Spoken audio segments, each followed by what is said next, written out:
Salut, alors moi aujourd'hui je me posais une petite question, je me demandais tout simplement si l'amitié entre un homme et une femme était réellement possible.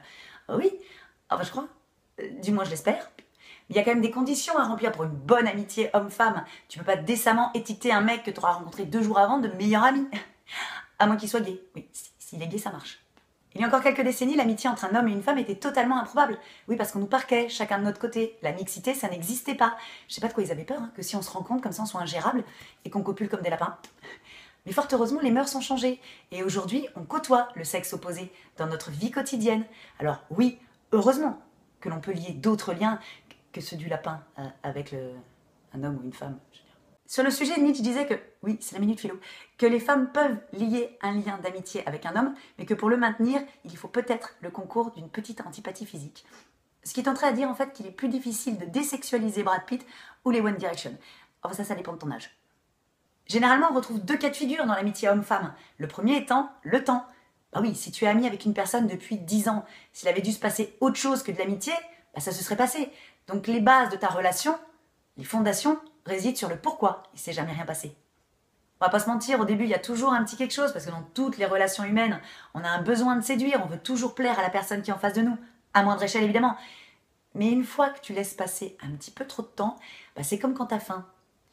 Passer l'heure, c'est plus l'heure. Deuxième cas de figure, bien sûr, un ex. Enfin, pas n'importe lequel, évidemment. Il faut déjà que cette relation soit totalement digérée et que ce soit un ex périmé. Oui, un ex périmé. Un mec avec qui, en fait, tu sais que dans tous les cas, ni lui ni toi, vous allez pouvoir faire un comeback. Non, c'était trop pourri ensemble, en fait. Vous n'êtes pas fait pour ça. Et il y a de nombreux avantages d'avoir le sexe opposé en tant que meilleur ami. Et je ne te parle pas de complicité, ni de franche rigolade, ni de pouvoir se livrer, de se sentir soi-même, naturel, de pouvoir parler à quelqu'un de tout ce qu'on ressent et se sentir à nu. Et... Ah oui, non, ça c'est la base de l'amitié, normalement. Non mais au moins, si ton meilleur ami est du sexe opposé, bah déjà, vous n'allez pas vous engueuler pour une histoire de mec. Et tu pourras lui demander pourquoi ton mec il réagit comme ça. Qu'est-ce qu'il va falloir que tu lui dises maintenant? Et à l'inverse, tu vas pouvoir l'aider à choper, lui. Tu vas pouvoir même lui rédiger les SMS. Parce que quoi de mieux qu'une meuf pour comprendre une autre meuf? Tu vois? Il est multitâche, il peut te porter si tu as mal aux pieds en soirée, il peut te raccompagner en toute sécurité, il peut te dire honnêtement si tu es mal fringué. Et surtout, il fera pas la gueule si pendant une semaine tu l'as pas appelé. Non, il s'en fout, lui, limite, il est content. C'est génial. J'adore. Nous, les hommes et les femmes, on est très différents et on est censés être complémentaires. Enfin, je trouve que ça marche mieux en amitié. Oui, parce que par exemple, une rupture, si tu vas chez ta meilleure amie pour essayer de te faire consoler, dis-toi que ce sera pire après. Oui, pendant 1 heure, elle va faire un monologue. Elle va te sortir tout ce qui s'est passé pendant toute ta relation avec ton mec. Déjà, ils vont en prendre plein la gueule. Toi aussi. Et tu finiras par un « Écoute, ma chérie, tu mérites mieux qu'un mec comme ça. 1 de perdu, 10 de retrouvé. » Ta gueule, en fait. Ta gueule, parce que quand tu sors de chez elle, t'es en dépression. Ton meilleur ami, lui, il va simplement te prendre dans ses bras et il va attendre que tu arrêtes de pleurer. Voilà. Et ça, c'est tout ce dont on a besoin. Personnellement, je trouve que ces relations sont beaucoup plus sereines. Ben oui, il n'y a ni trahison, ni jalousie, ni compétition. Et si tu veux savoir si c'est vraiment une réelle amitié, il n'y a qu'un test.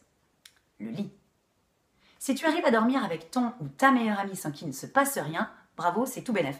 Par contre, si, quand même, quand tu étais au lit avec et qu'il a fait un petit mouvement, s'est retourné juste, ou t'as juste effleuré sans faire exprès, il s'est passé quoi à l'intérieur de toi? Oui, parce que si tu fais « Oh, qu'est-ce que... Pourquoi? Non. Il vient pas. » Là, en fait, c'est pas ton meilleur ami, non. Mais tu le sais pas, apparemment. En fait, les seules personnes qui comprennent pas l'amitié réelle entre un homme et une femme, c'est les pièces rapportées. Oui, parce que sa copine, jamais elle arrivera à comprendre qu'il ne se passera jamais rien entre lui et toi. Et ton mec, il n'arrivera pas non plus à comprendre pourquoi tu as besoin d'un meilleur ami autre que lui. Oui, mais même moi, je m'y perds dans cette histoire, en fait. Mais c'est toute une histoire de complicité. Et c'est ça qui le jalouse. Parce qu'entre amis, on a quelque chose qu'on ne peut pas avoir dans le couple. On a tous les avantages sans les inconvénients. Malheureusement, il y aura toujours de la jalousie, une certaine compétition entre le prétendant et le meilleur ami. Mais pour qu'il y ait du désir, il faut qu'il y ait du mystère. Alors comment être mystérieuse face à quelqu'un qui te connaît mieux que toi-même? C'est pas possible. Et il faut savoir une chose aussi, c'est qu'au bout d'un moment, il faudra faire un choix.